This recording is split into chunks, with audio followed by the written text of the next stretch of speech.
ஒரு காலகட்டத்தில் Indian cinema அப்படின்னு சொன்னாலே எல்லாருக்கும் சடனாக ஞாபகம் வருது பாலிவுட் சினிமா மட்டும்தான். ஏன்னா பாலிவுட்டில் தான் பெரிய பெரிய படங்கள் எடுப்பாங்க. ஸோ அவங்களுடைய படங்கள் மட்டும்தான் பெரிய லெவலில் கலெக்ஷன்ஸ் பண்ணோம். அண்ட் அவங்களுடைய படங்களுக்கு தான் ஒரு வேர்ல்டு வைடான ரீச்சும் கிடைக்கும். ஸோ இந்த மாதிரியான ஒரு விஷயத்த சவுத் இந்தியன் சினிமாலேருந்து ஒரு இண்டஸ்ட்ரி வந்து பிரேக் பண்ணுச்சு அப்படின்னா அது நம்ம தமிழ் இண்டஸ்ட்ரி மட்டும்தான். ஸோ ஆக்சுவலாக நான் இந்த மாதிரி சொன்ன உடனே இந்த வீடியோ பார்த்துட்டு இருக்கேன் மற்ற லாங்குவேஜ் பீப்புள்ஸ் எல்லாருமே வந்து சடனாக என் மேலே கோவப்படலாம். என்னடா அவன் தமிழ் சினிமாவை மட்டும் உயர்த்தி சொல்கிறானேன்னு. ஆக்சுவலாக நான் எந்த தப்புமே சொல்லலை. நான் சொல்கிறது எல்லாமே உண்மை தானே, உங்களுக்கே தெரியும்.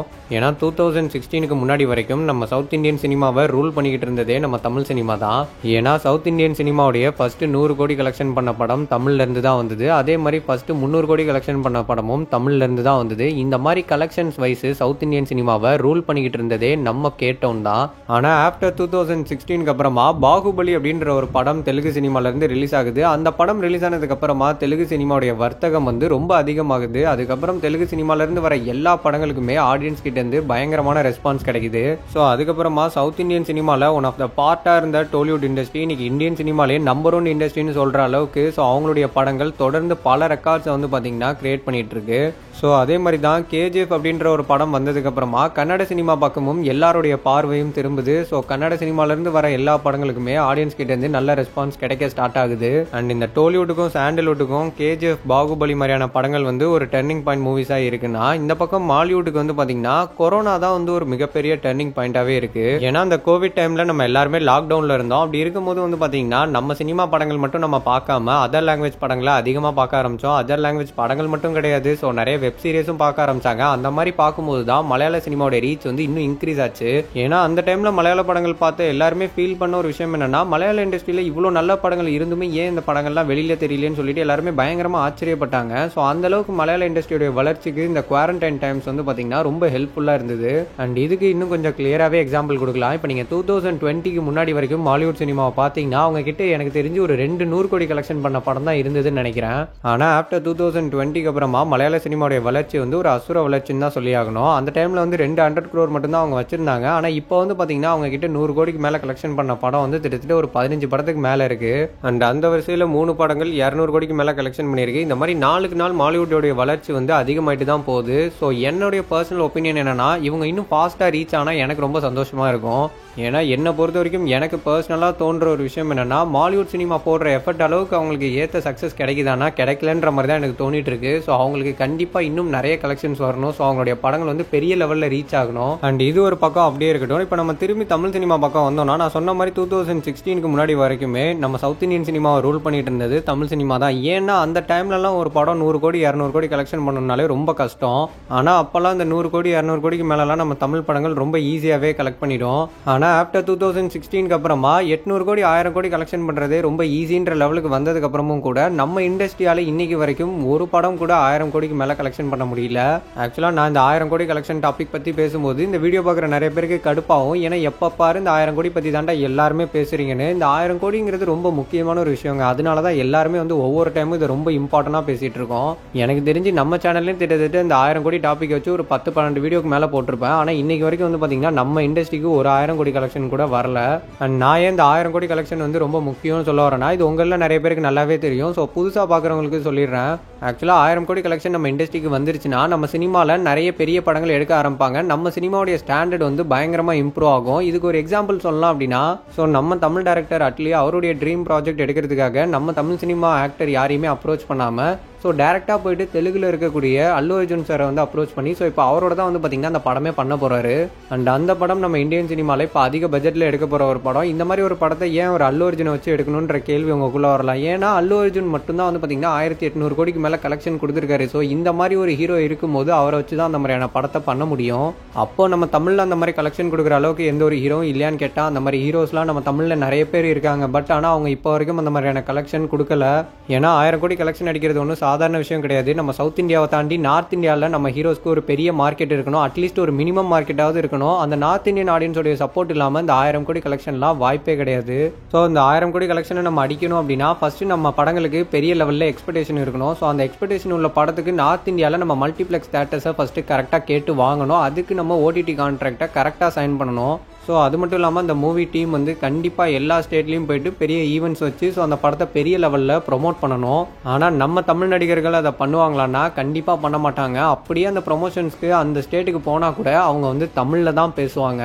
ஆக்சுவலாக இந்த லாங்குவேஜ் பிரச்சனையில் ஒரு பெரிய பாலிடிக்ஸு. ஸோ இதுக்கு பின்னாடிலாம் பெரிய ப்ராப்ளம் இருக்குது. இதை பற்றிலாம் நம்ம இப்போ பேச வேணாம். இதை பற்றி நம்ம பேசினா கூட 2 விதமான கமெண்ட்ஸ் வந்து நம்ம சேனலுக்கு கீழே வந்து வரும். என்னையே வந்து பார்த்திங்கன்னா ஒரு சில பேர் திட்டுவாங்க, ஒரு சில பேர் வந்து சப்போர்ட் பண்ணுவாங்க. நான் வந்து நீங்கள் மற்ற இடத்துக்கு போனீங்கன்னா தமிழில் பேசாதீங்க அப்படின்லாம் நான் சொல்ல வரல. அந்த மாதிரி சொல்லக்கூடிய ஆளும் நான் கிடையாது. நீங்கள் எல்லாரும் சொல்கிற மாதிரி நம்ம லாங்குவேஜ் தான் வந்து பார்த்திங்கன்னா உலகத்திலேயே மூத்த லாங்குவேஜாக இருக்கட்டும், என்னவா வேணாலும் இருக்கட்டும். ஸோ நம்ம தாய்மொழிக்கு தான் நம்ம முன்னுரிமை கொடுக்கணும். அதில் எந்த தப்புமே கிடையாது. ஆனால் நம்ம ஒரு இடத்துக்கு போகும்போது அந்த மொழிக்கான மரியாதையும் அந்த மக்களுக்கான மரியாதையும் நம்ம கண்டிப்பா கொடுக்கணும். ஆக்சுவலா நான் சொல்றதை கொஞ்சம் யோசிச்சு பாருங்க. இந்த சல்மான் கான், ஷாருக் கான் மாதிரியான ஆளுங்கள்லாம் அவங்களுடைய படத்தை ப்ரொமோட் பண்றதுக்காக நம்ம தமிழ்நாட்டுக்கு வந்து ஒரு ஈவெண்ட் வைக்கிறாங்க. ஸோ அந்த ஈவெண்ட்ல அவங்க பேசும்போது ஃபர்ஸ்ட் எடுத்தோடனே வந்து பாத்தீங்கன்னா தமிழ்ல பேச தான் ட்ரை பண்ணுவாங்க. மோஸ்ட்லி அவங்களுக்கு தமிழ் சரியா தெரியலனா கூட இங்க வந்திருக்கோம், ஸோ அதாவது நம்ம தமிழ்நாட்டுக்கு வந்திருக்கோம், அதனால நம்ம தமிழ்ல தான் பேசணும்னு சொல்லி தட்டு தடுமாறியாவது வந்து பாத்தீங்கன்னா தமிழ்ல பேசுவாங்க. ஸோ அதை பார்க்குற நமக்கு ரொம்ப சந்தோஷமாக இருக்கும். பரவாயில்லையா அவங்க வந்து இங்கே வந்தாலும் தமிழில் பேசுகிறாங்களே அப்படின்னு சொல்லிட்டு நம்மளும் சந்தோஷப்படுவோம், அவங்கள வந்து பெருமையாக நினைப்போம். ஆனால் அதே நம்ம தமிழ் ஆக்டர்ஸ் வந்து அங்கே போகும்போது அந்த ஆடியன்ஸும் அதை தானங்க எதிர்பார்ப்பாங்க. ஸோ அவங்க அவ்வளோ தூரத்துலேருந்து வந்திருக்காங்க, ஸோ கண்டிப்பாக நம்ம லாங்குவேஜில் பேசுவாங்கன்னு சொல்லி எல்லாரும் எதிர்பார்த்துட்டு இருக்கிறப்ப நம்ம ஆளுங்க அதை பேசுவாங்களான்னா பேச மாட்டாங்க. அங்கேயும் போயிட்டு எல்லாருக்கும் வணக்கம்னு சொல்லிட்டு உடனே இங்கிலீஷில் பேச ஸ்டார்ட் பண்ணிடுவாங்க. ஸோ நீங்கள் வணக்கம் சொல்கிறதுல எந்த தப்புமே இல்லை. ஆனால் அங்கே போயிட்டு நீங்கள் இங்கிலீஷில் பேசுகிறீங்க பார்த்தீங்களா, அதுதான் ரொம்ப பெரிய தப்பு. ஸோ நம்ம ஆக்டர்ஸ்லாம் அங்கே போயிட்டு நான் அவங்க லாங்குவேஜில் பேசாமல் யூனிவர்சல் லாங்குவேஜில் தான் பேசுவேன்றப்போ அந்த ஈவெண்ட் அங்கே வைக்கணுன்ற அவசியமே கிடையாது. அது ஒரு தண்ட செலவான ஒரு ஈவெண்ட் தான்.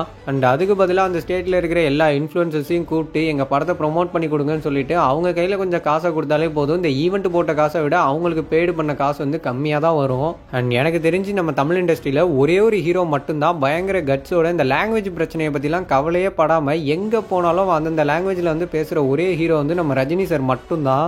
ஏன்னா நான் பார்த்த வரைக்கும் அந்த மனுஷன் எந்த ஸ்டேட்டுக்கு போனாலும் சரி, எந்த கண்ட்ரிக்கு போனாலும் சரி, அவர் சொல்கிற ஃபர்ஸ்ட் வார்த்தை என்னை வாழ வைத்த தெய்வங்களான தமிழக மக்கள் எல்லாருக்கும் வணக்கம்னு சொல்லிட்டு ஸோ அதுக்கு அடுத்து அவர் போயிருக்க இடத்துக்கு தேவையான லாங்குவேஜில் வந்து பார்த்தீங்கன்னா பேச ஆரம்பிச்சிருவாரு. ஆக்சுவலாக இதே மாதிரியான ஒரு விஷயத்தை தான் நம்ம தமிழ் ஹீரோஸ் எல்லாருமே ஃபாலோ பண்ணணும். ஆனால் அதெல்லாம் அவங்க பண்ணுறது கிடையாது. ஸோ இப்போ பாருங்களேன், அவர் வந்து தன்னை வாழ வச்சு தமிழக மக்களுக்கு நன்றியை செலுத்திடுறாரு, முதல் நன்றியை செலுத்திடுறாரு. அதுக்கப்புறமா அவர் போயிருக்கிற இடத்துக்கு தேவையான லாங்குவேஜில் வந்து பார்த்தீங்கன்னா அவர் பேசிடுறாரு. அதனால தான் அந்த மனுஷன் மேலே எல்லா ஸ்டேட் மக்களுக்கும் ஒரு நல்ல ரெஸ்பெக்ட் இருக்கு. அண்ட் நான் வந்து எல்லா ஆக்டர்ஸையுமே வந்து தப்பாக சொல்லலை. இப்போ நிறைய பேருக்குலாம் வந்து பார்த்தீங்கன்னா அதர் லாங்குவேஜ்லாம் பெருசாக தெரியாது. அப்படி இருக்கிறப்போ அவங்கெல்லாம் அங்கே போய் இங்கிலீஷில் பேசுறதுல தப்பே கிடையாது. தெரிஞ்சும் பேசாமல் இருக்காங்களா, அதுதான் பெரிய தப்பு. ஸோ அப்படியே ஒரு சில பேர் வந்து அந்தந்த லாங்குவேஜுக்கு போயிட்டு அவங்களுக்கு தகுந்த மாதிரி பேசிட்டாலும் நம்ம ஆடியன்ஸோடைய கமெண்ட்ஸ்லாம் எப்படி இருக்குன்னா, இவன்லாம் ஒரு ஆளு, ஸோ எந்த ஸ்டேட்டுக்கு போனாலும் அதுக்கு தகுந்த மாதிரி பேசிக்கிட்டு இவன் படம் ஒன்றுனா என்ன வேணாலும் பண்ணுவான் போல அப்படின்ற மாதிரியான கமெண்ட்ஸ் எல்லாம் கொடுக்குறீங்க. அது எப்படிங்க அதர் ஸ்டேட் ஆக்டர்ஸ் வந்து இங்கே வந்தால் அவங்க தமிழில் பேசினா வந்து சந்தோஷப்படுறீங்க, ஆனால் அதே நம்ம ஆக்டர்ஸ் அதர் ஸ்டேட்டுக்கு போயிட்டு அவங்க லாங்குவேஜில் பேசினா அவங்கள திட்டுறீங்க, இவன் நம்மளாலே இல்லைங்கிறீங்க. ஸோ இதெல்லாம் நீங்களே கொஞ்சம் வந்து யோசிச்சு பார்க்கணும். ஏன்னா நம்ம தமிழ் ஆடியன்ஸோடைய சினிமா பார்க்குற பெர்ஸ்பெக்டிவே வந்து ரொம்ப தப்பாக இருக்குது. இப்போ நான் லாஸ்ட்டாக கூட ஒரு வீடியோ போட்டிருந்தேன், தனுஷ் வந்து டயர் 1 ஆக்டராக மாறுவாரா, ஸோ குபேரா கலெக்ஷன் ப்ரெடிக்ஷன். ஆக்சுவலாக நான் அந்த வீடியோவில் வந்து இந்த ஜானர் பற்றி ஒரு விஷயம் பேசியிருப்பேன். அதில் நான் எக்ஸ்பெக்ட் பண்ண கமெண்ட் வந்து வந்தது. ஸோ அஜய் குமார்னு ஒருத்தர் வந்து பார்த்தீங்கன்னா அந்த கமெண்ட் வந்து பண்ணியிருந்தாரு. ஆக்சுவலாக நான் அந்த வீடியோவில் குபேராவுடைய புக்கிங்ஸ் வந்து ஆவரேஜாக இருக்கிறதுக்கான காரணம் வந்து ஜானர் அப்படின்ற மாதிரி சொல்லியிருந்தேன். ஆனால் அவர் நான் சொன்ன அந்த செகண்ட்ஸை வந்து மென்ஷன் பண்ணி ஸோ ஆடியன்ஸ்ன்ற மாதிரி சொல்லியிருந்தாரு. ஸோ அஜய்குமார் பிரதர் வந்து சொன்னது கரெக்டு தான். அண்ட் அதே மாதிரி மோகன்லால் சாரை பற்றி ஒரு விஷயம் சொல்லியிருந்தேன். எனக்கு தெரிஞ்சு இந்தியன் சினிமாலே மோகன்லால் சாருக்கு மட்டும்தான் அவர் பண்ணுற கண்டென்ட் படத்துக்கும் ஆக்ஷன் படத்துக்கும் ஈக்குவலான கலெக்ஷன்ஸ் வருதுன்னு நினைக்கிறேன். ஸோ இதே மாதிரியான ஒரு ரெஸ்பான்ஸ் கூடிய சீக்கிரம் ஆடியன்ஸ் கிட்ட இருந்து நம்ம தனுஷ் சாருக்கு கிடைக்கணும் அப்படின்ற மாதிரி சொல்லியிருந்தேன். அதுக்கு வந்து மகேஷ் எம்எஸ் அப்படின்ற ஒருத்தர் வந்து கமெண்ட் பண்ணியிருந்தாரு. அண்ட் அவர் சொன்ன ஒரு முக்கியமான விஷயம் என்னன்னா, மலையாள சினிமா ஆடியன்ஸ் எப்பவுமே சினிமாவா பார்ப்பாங்க. அவங்க வந்து எல்லா ஜானர் சினிமாவையும் பார்த்து என்ஜாய் பண்ணுவாங்க. முக்கியமா நான் இந்த ஆக்டருடைய படத்தை மட்டும் தான் பார்ப்பேன்லாம் பார்க்காம எல்லா ஆக்டர்ஸுடைய படத்துக்குமே சப்போர்ட் பண்ணுவாங்க. முக்கியமா அவங்கள பொறுத்த வரைக்கும் வீக்கெண்ட்ல ஒரு சினிமா பார்க்கணும், அந்த சினிமா யார் படமா இருந்தாலும் பரவாயில்ல, நல்ல சினிமாவா இருக்கணுங்கிறது மட்டும்தான் அவங்களுடைய ஒப்பீனியனாவே இருக்குன்ற மாதிரி தான் ஒரு கமெண்டே பண்ணியிருந்தாரு. ஆனா அதே உங்க தமிழ் ஆடியன்ஸ் வந்து இந்த கண்டென்ட் படங்கள்லாம் விரும்பி பார்க்கறது கிடையாது. நீங்க மாஸ் கமர்ஷியல் படங்கள் மட்டும்தான் விரும்பி பார்க்குறீங்க. ஸோ அதனால மட்டும்தான் உங்கள் ஆக்டர்ஸும் அதே மாதிரியான படங்கள் பண்ணுறாங்கன்ற மாதிரி சொல்லியிருந்தாரு. ஆக்சுவலாக அவர் சொல்கிறது வந்து ரொம்ப ரொம்ப கரெக்டான ஒரு விஷயம் தானே. ஏன்னா எல்லா ஆக்டர்ஸுமே வந்து பார்த்திங்கன்னா எல்லாருக்கிட்டையுமே விசாரிப்பாங்க. ஸோ சூழ்நிலைகள் எப்படி இருக்குது, ஆடியன்ஸ் வந்து எந்த மாதிரியான படத்தை விரும்புகிறாங்கிறத கேட்டு தெரிஞ்சுக்கிட்டு தான் அவங்க அந்த மாதிரியான படங்களே பண்ணுவாங்க. ஸோ மாஸ் கமர்ஷியல் படங்களுக்கு தான் கலெக்ஷன் வருதுங்கிறப்போ பெரிய ஆக்டர்ஸ் எல்லாருமே அதே மாதிரியான படங்கள் தான் பண்ணுவாங்க. கண்டென்ட் படங்கள் மோஸ்ட்லி வந்து இறங்கி பண்ணுறதுக்கு வந்து பயப்படுவாங்க. அண்ட் நான் சொல்ல விரும்புறது ஒன்றே ஒன்று தான், நம்ம சினிமாவுடைய ஸ்டாண்டர்ட் இம்ப்ரூவ் ஆகணும்னா ஆடியன்ஸான நீங்கள் மாறணும். நீங்கள் மாறினா ஆக்டர்ஸுடைய ஸ்கிரிப்ட் செலெக்ஷன் மாறும். ஸ்கிரிப்ட் செலெக்ஷன் மாறினா நல்ல படங்கள் வர ஆரம்பிக்கும். ஸோ நல்ல படங்கள் வந்தால் நம்ம சினிமாவுடைய ஸ்டாண்டர்ட் ஆட்டோமேட்டிக்காகவே அதிகமாகும். ஸோ ஃபைனலாக மலையாள ஃபேன்ஸை பொறுத்த வரைக்கும் உங்கள் சினிமா மேலே எனக்கு எப்போவுமே ஒரு தனிப்பட்ட மரியாதை இருக்குது. அண்ட் அதே மாதிரி உங்கள் ஆடியன்ஸ் மேலேயும் எனக்கு ஒரு தனிப்பட்ட ரெஸ்பெக்ட் இருக்குது. கூடிய சீக்கிரம் உங்கள் எல்லாருமே ரைஸ் ஆஃப் மாலிவுட் பார்ட் 2ல் சந்திக்கிறேன். அண்ட் அதுக்கு முன்னாடி உங்கள் ஆடியன்ஸுடைய சினிமா பெர்ஸ்பெக்டிவ் எப்படி இருக்கும் அப்படிங்கிறத மறக்காமல் கமெண்ட்டில் மென்ஷன் பண்ணுங்கள். ஏன்னா எனக்கு அதை பற்றி டீப்பாக தெரியாது. ஸோ நானும் தெரிஞ்சுக்கிறேன், நம்ம தமிழ் ஆடியன்ஸும் அதை பற்றி தெரிஞ்சுக்கிட்டோம். அண்ட் அதே மாதிரி ரொம்ப முக்கியமாக தெலுங்கு ஆடியன்ஸ்க்கும் ஒரு மிகப்பெரிய நன்றியை சொல்லி ஆகணும். ஏன்னா நம்ம தனுஷருடைய குபேராவுக்கு வந்து தமிழ்நாட்டில் நடந்த புக்கிங்கை விட ஆந்திரா அண்ட் தெலுங்கானாவில் நடந்த புக்கிங்ஸ் வந்து ரொம்ப அதிகம். ஏன்னா நம்ம எல்லாரும் ஒரு விஷயத்தை நல்லா புரிஞ்சுக்கணும். பேசிக்காக வந்து தனுஷர் வந்து தமிழ் ஆக்டர் தான். ஆனால் அவர் தெலுங்குல இறங்கி ஒரு படம் பண்ணுறாருங்கிறப்போ தெலுங்கு ஆடியன்ஸ் இறங்கி அவருக்கு சப்போர்ட் பண்ணுறாங்க. ஆனால் அதே மாதிரியான ஒரு விஷயத்தை ஒரு தெலுங்கு ஆக்டர் தமிழில் இறங்கி பண்ணும்போது நம்ம ஆடியன்ஸ் அதை பண்ணுவாங்களான்னு எனக்கு தெரியல. ஆக்சுவலாக குபேராவை சப்போர்ட் பண்ணுற எல்லா தெலுங்கு ஆடியன்ஸ்க்கும் ரொம்ப ரொம்ப நன்றி. அண்ட் அதே மாதிரி என்னோட சைட்லேருந்து தமிழ் சினிமாவுடைய சரிவுக்கு காரணம் என்ன அப்படிங்கிற ஒரு சில முக்கியமான விஷயங்களை நான் உங்ககிட்ட சொல்லிட்டேன். ஸோ உங்கள் சைட்லேருந்து நீங்கள் தமிழ் சினிமாவுடைய சரிவுக்கு காரணமாக எதை பார்க்குறீங்க அப்படிங்கிறத மறக்காமல் கமெண்ட்டில் ஷேர் பண்ணுங்கள். ஸோ ஃபைனலாக என்னுடைய ஃப்ரெண்ட்ஸ் அண்ட் ஃபேமிலியான உங்கள் எல்லாருக்குமே இந்த வீடியோ பிடிச்சிருக்கும்னு நான் நம்புகிறேன்.